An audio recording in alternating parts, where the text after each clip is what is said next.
Hello and welcome to The Nation. You're joining me, Elaine Noor Abdullah, in today's session discussing the topic Jendela, the national preparation towards 5G. Now, in August, Prime Minister Tan Sri Muhyiddin Yassin announced that Jendela, the Jalinan Digital Negara Action Plan, which is part of the 12th Malaysia Plan 2021 to 2025, would lay the foundation for a comprehensive and high-quality broadband coverage, as well as prepare the country for the transition towards 5G technology. Now, COVID-19 induced Movement Control Order MCO in March 2020, and it left businesses throughout the nation reeling with only a few crucial ones allowed to operate, and virtually brought economic activities to a standstill.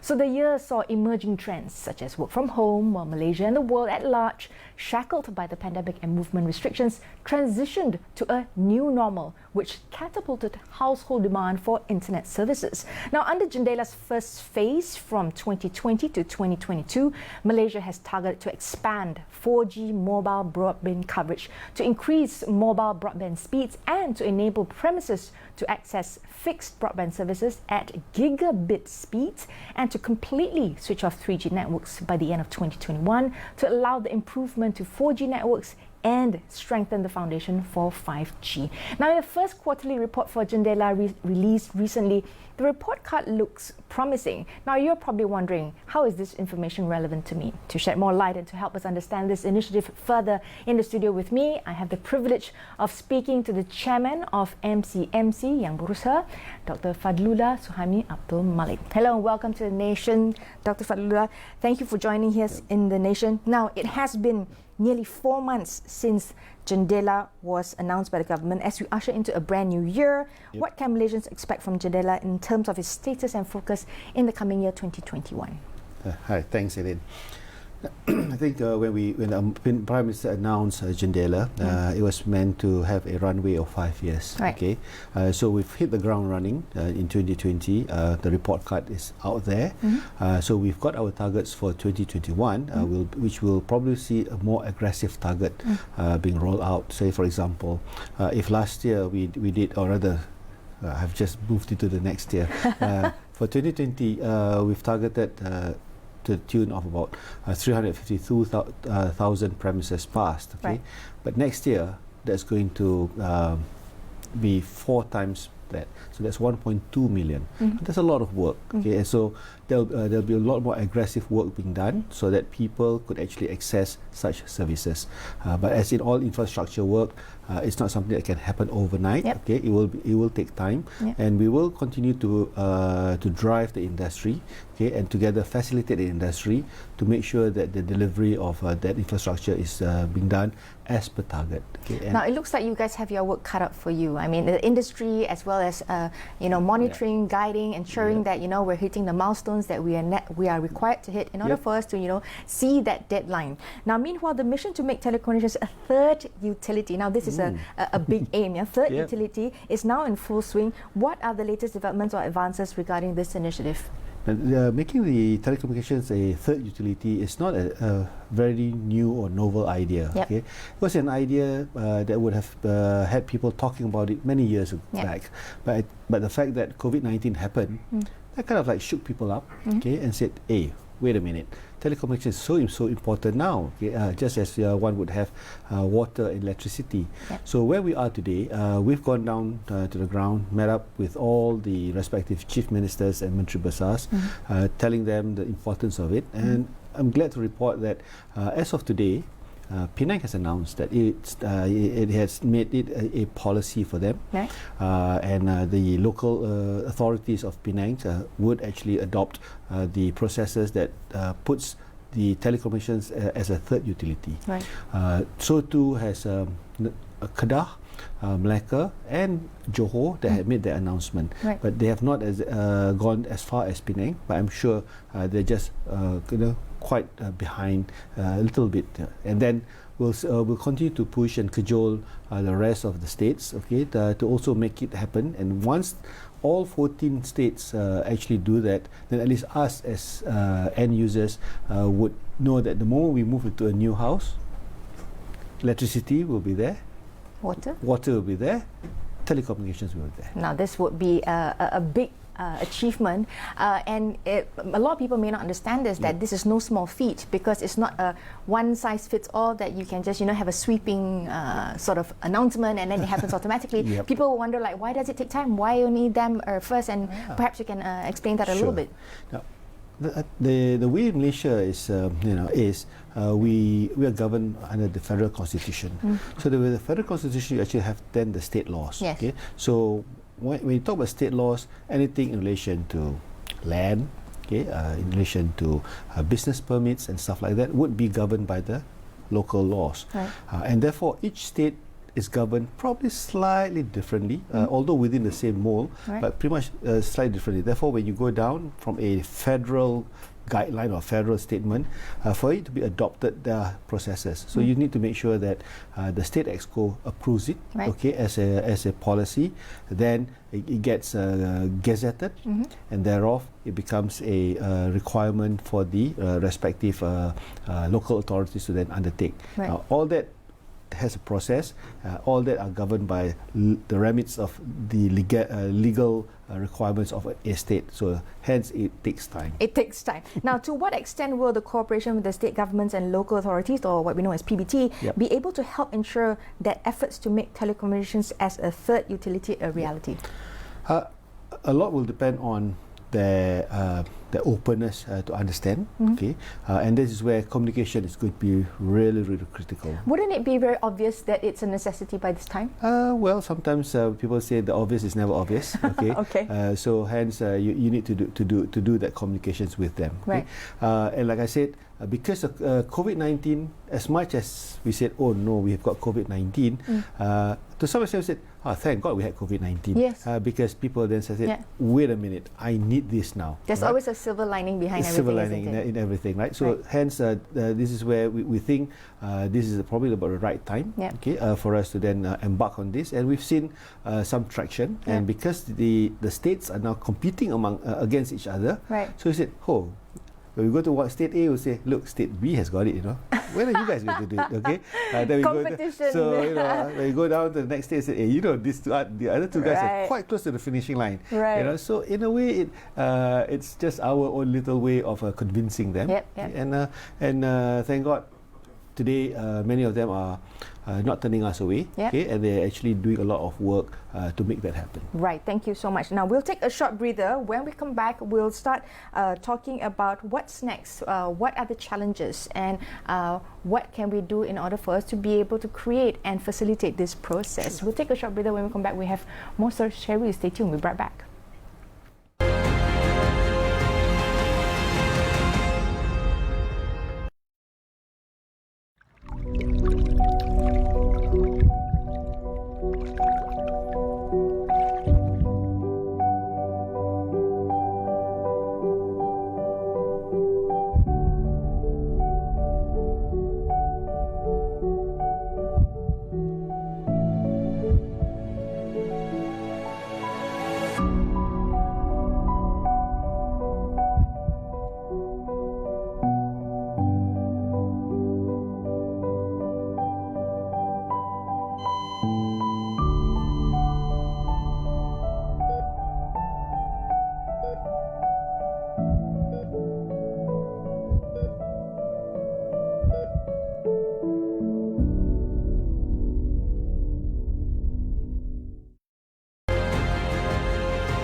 Hello, thanks for staying with us on The Nation. You're still with me, Elaine Abdullah, and in the studio I'm speaking to, of course, Dr. Fadlullah Suhaimi Abdul Malik, Chairman of the MCMC, and we're talking about Jendela, the National Preparation Towards 5G. Now, Dr. Fadlullah, we had a little bit of an overview of what Jendela is, what's its agenda, and we talked about the requirement for states to be on board in order for us to be able to reach this goal. Now, what are some of the challenges when trying to embark on this exercise? Perhaps you can share with us. Imagine now you go to a state, you need to lay fiber, or you need to erect a tower. For that, you will actually have to deal with land-related matters. So you've got to cover the land office to give you approval for you to use the land in the manner that you want to use. So the category of the land is, and recategorization of the land is a process. I see. Second, the size of the land that allows you to do the newly categorized activity is another process. Wow. Okay, so these are all land laws that we as a country have, and hence these are the little challenges that we have. Okay, now once you overcome the land matters that could take you months, and sometimes up to a year, then you go to the local authority. Well, then they have another set of rules that you need to conform to. So imagine when you go down to the state, there are many departments that you've got to get approvals, and because of that, you have a lot of, if you want to say, hurdles along the way that will then cause a very long delay in executing it. Now we flip it around and say, hey, what if it's a utility? It's a pre-requirement for everything. So everything is kind of like ingredients already. You just bring the chef, and the chef then cooks. Okay, as opposed to you tell that you want to have this particular meal, and then the chef has got to go to the market and buy the stuff and come back to cook. So obviously the preparation time will be a lot more, is a lot less if everything is already in place. And hence that's the reason why we are pushing for that policy as a third utility. Now time is money, and of course that would equate to being able to expedite the process if we can make this a reality. Absolutely. Now I have also read that there's also other kinds of hurdles, and it could come from even locals in terms of people, and there are certain times that the authorities may not be as open or willing if the local population is not as open to it. So what are some of the hurdles that have been encountered in this kind of situations? I think today, because of social media, we have a lot of access to information. Right information, wrong information, grey information. Okay, and usually it's always a case of the new towers, okay, for mobile infrastructure, where people are always worried about electronic magnetic fields, or EMF for short. Okay, they say, oh, I'm going to, I may be exposed to this. I'll get cancer. I don't want to be living near it. I don't want to live. My value would go down. Yes, my land value will go down. But I want my service in my house. Yes, exactly. Okay, so but never in my backyard. Okay, so hence this is where the challenge is. Little do they realize that the microwave that you have in the house emits a higher level of EMF than the tower that's there 24/7. Okay, so you go figure out which one could cause cancer. It's a perception thing, isn't it? Yeah. So we continue to engage, continue to create awareness. Okay, get also other agencies to come on board to continue. But as you know, behavioral change is not something that happens overnight. It needs to go on continuously. And this is something that we find that the local authorities, because again by the bylaw, they need to abide to the approval of the resident. So all it takes is just one guy saying, I disagree. Wow. Okay, that's it. The local authority says, no way are we going to give you an approval. Okay, until they have a problem, they say, why can't I make a phone call from home? Okay, then this whole process starts yet again. You can't have your cake and eat it too if you don't want to be able to do the work to make it, essentially. And hence, by putting it as a policy, before you move into a new area, you know that there will, at a certain part of the area, that will be where the tower will be erected. And you can't say no to that. So just like if you move to a new taman, and suddenly your nice house that has got a lovely view, say 6 years down the road, an apartment comes up. I said, I didn't approve this. You look at your developmental plan. Oh yeah, I didn't realize there is an apartment that's coming up. There's a lot of things that people didn't realize, that they think that it's their right when it's not. So I think on our part, we're trying to assist with debunking those myths and for people to understand what is within their purview and what's not. Absolutely. Now next, how will the efforts undertaken by the government be able to improve the quality of experience of customers? I think the quality of experience comes with quality of life. Okay, imagine now if you could do something without having to leave your home. You don't have to turn on your car, carbon footprint goes down. You don't have to drive your car, you don't have to spend money. Okay, and of course you don't have to go through the jams. Therefore, again, time, there's the cost of time. So your quality of life changes. Now, but for quality of life to change, you need to make sure that the the surrounding or the ecosystem allows you to have that higher quality of life. Yeah. Okay, and this is where communications come in, and in this case, internet. So when we say internet, how will that change you, or what are you what do you expect? You want to have this quality of experience, and the easiest way I can say for quality of experience is that I take my phone, I turn it on, I can make a call. I don't have to wait, for the call, to search for a signal and stuff. Okay, number one. Or I want to watch a nice little movie. Streaming. Okay, streaming. And when I press on the application, I don't want to see the white donut. Okay, I call it a white donut. Okay, Right. so you don't want to see the white donut. Yes. So if I can get that, then as a consumer, I say, hey, my quality of experience is great. See, because the moment I go to this place, I press my application, bang, I get what I want to see. Yeah. Or I press for this information, bang, I get the information near instantaneously. Right? So that's a kind of quality of experience that we are pushing for. But as in all technology, how you use the technology is so key. Because you certainly can't take a small car down to Sepang and think you can overtake Lewis Hamilton in his Formula One car. So obviously you need to choose, both are cars, but certainly each has a different set of technologies, right? So likewise in communications, you have different types of technologies, and we are trying to educate people to say, for this technology, this is what you have to do. For this technology, this is what you can do with it. Right. Okay, because one can't substitute the other. There's a price to pay for, the larger experience that we want to be able to experience. Of Now, course. Doctor, we will take another short breather right now. When we Yeah. come back, we'll talk about this real-world benefits and how you can be part of this revolution. Stay tuned. We'll be right back.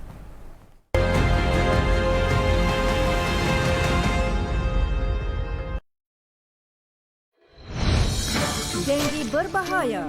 Ambil kisah dan ambil tahu mengenai persekitaran anda. Hapuskan tempat pembiakan nyamuk Aedes.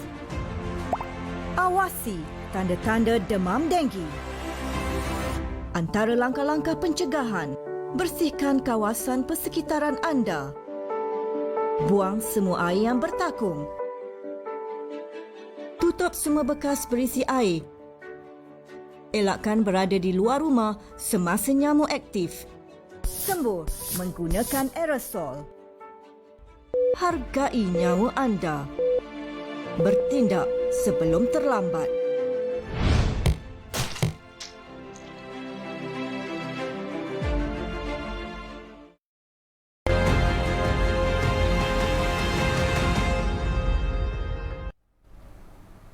Hello, thanks for staying with us on The Nation. You're still with me, Elaine Nabla, in the studio. I'm speaking to Dr. Fadlullah, and he's the chairman of MCMC. We're talking about the topic of Jendela. If you're wondering what Jendela is of course the digital network that we're looking to expand so that you and I can have a better experience at home. Now, Dr. Fadlullah, I think a lot of us didn't realize how dependent we were on internet, and hence the push towards making this a third utility for the future to enable the ease of creating that infrastructure. Now, of course, people were wondering, how will I be able to experience this in a real-world situation? I can safely say that because I've had to be working from home since the start of the COVID pandemic, I've been frustrated so much from being at home because a lot of times the infrastructure is ready for offices but not for home. So what can we see in real-world benefits when we're at home?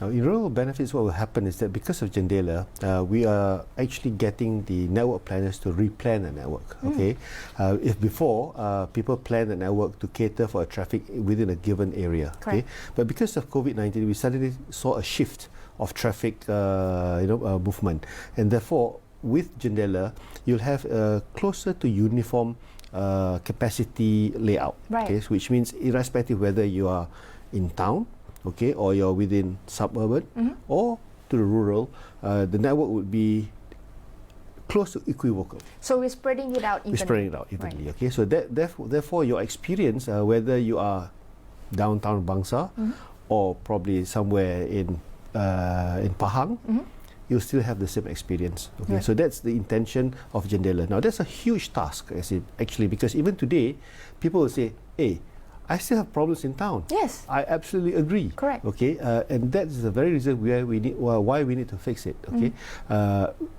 we're not saying or you know, defending, saying, well, look, it is a problem, and we need to fix it. Right. Okay, and hence this is what we're doing today. I mean, it showcased in terms of the priority, in terms of our investment in the past, to ready ourselves for this, well, section in life, in history, because I don't think anybody, nobody globally was prepared for this. No.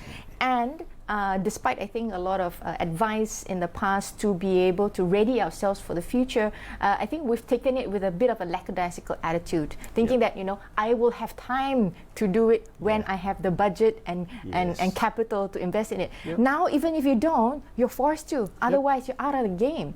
So, hence, the need for us to transition right now. The digital gap will still exist, I believe. And what is the measure, or what is the timeline for us to be able to sort of narrow that gap? Oh, well, at the end of the day, I think we'll just need to have some, you know, realistic targets. Right. Okay, in life, like in all statistics, there's always a binomial distribution. Right. What it means is that there's always someone who will be on this side of the, you know, of the curve, and there'll be someone on the other side of the curve. Right. What you try to do is that you try to move everybody to the right side of the curve as much as possible, but you will always have the tail end. Okay. So what we're doing is that we're trying to do that. How fast can that happen? Now, on our part of MCMC, we can ensure that the infrastructure is ready, but we are not there to get the soft side, i.e. the people, to come on board. You see, because they will have different priorities in life. Okay, they say, oh, I don't want to do this, I don't want to do that, but I want this. Okay, so what we can do is that within the sphere that we are able to assist, we're trying to make that happen, to make sure that the curve is slightly skewed to the right. Okay, and we've set ourselves a target to do that over a period of 5 years. Okay, now hopefully that is on the basis of assumption that technology movement is within the assumption that we use for the first 5 years. Right. Okay, so that's what we'll get. And what will you get as an end user is that you will be able to do things at a greater speed. You can have a higher productivity, and hopefully for those who are entrepreneurial, you will also be able to do business, one-man show, but earning maybe 50 to 70K from a month. Anywhere. From anywhere you are. That would be amazing. Now let's talk about the sunsetting of the 3G network by end of 2021. Why is that important? Okay. Resources is always limited. For mobile, we need spectrum. Okay? And God has made it that spectrum is only limited this much, no matter where you are. Right. Okay? And because for you to be able to use the spectrum, you need to make sure that that spectrum is not used for something else. And therefore, by shutting down 3G, it allows you to refarm that for 4G. And therefore, with the higher spectrum of 4G, you and I as users will have a higher level of experience. Now, how would that impact the user? Now, for the user, for most people, many have actually acquired the 4G handphone. There will always be a small segment of the society that may still continue to use 3G devices. And this is where the industry is creating attractive packages to facilitate people to transit over. Even the budget 2021, there was an announcement with regards to the package Prihatin, where it allows people of B40 to be provided with a subsidy of 180 ringgit to help them also use that for them to acquire a new device, 4G device. So hence the government is helping to some extent, but people need to own a device because they need to have the skins in the game. They need to plan as well. They too need to plan. Okay, we can provide some incentives, some subsidy, but at the end of the day, you can, bring a horse to the trial, but